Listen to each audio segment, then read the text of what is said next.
एक समय की बात है, एक छोटे से गांव में एक किसान और किसान के परिवार के कुछ सदस्य रहते थे। किसान का नाम रामू था। रामू बहुत मेहनती और ईमानदार व्यक्ति था। रामू के पास गांव में थोड़ी सी जमीन थी, जिस पर वह किसानी करके अपनी और अपने परिवार की जरूरतें पूरी किया करता था।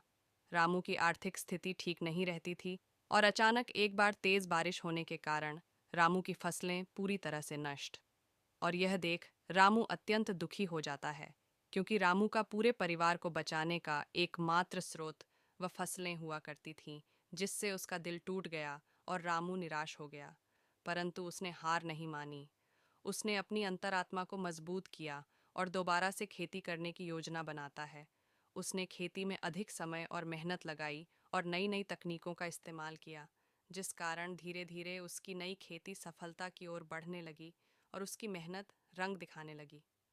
ये सब देख रामू खुश होने लगा और फिर उसने अपने गांव के अन्य किसानों को भी नई तकनीकों का प्रयोग करने की सलाह दी, जिसमें पूरे गांव के लोग ने रामू के द्वारा बताई गई नई तकनीकों का उपयोग करने लगे, जिस कारण धीरे धीरे उसका गांव और उसके चारों ओर के गांवों में आधुनिक खेती की प्रवृत्ति बढ़ने लगी।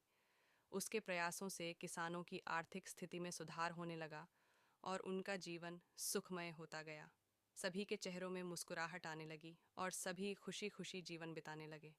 इस प्रकार रामू ने हार नहीं मानी और अपनी मेहनत के जरिए अपने और अपने परिवार के भविष्य को सुरक्षित किया। कहानी की सीख, मॉरल ऑफ द स्टोरी। इस कहानी से हमें यह सीखने को मिलता है कि व्यक्ति की मेहनत, संघर्ष और सही योजना से वह किसी भी परिस्थिति में सफल हो सकता है। इस कहानी का संदेश है कि हार न मानो।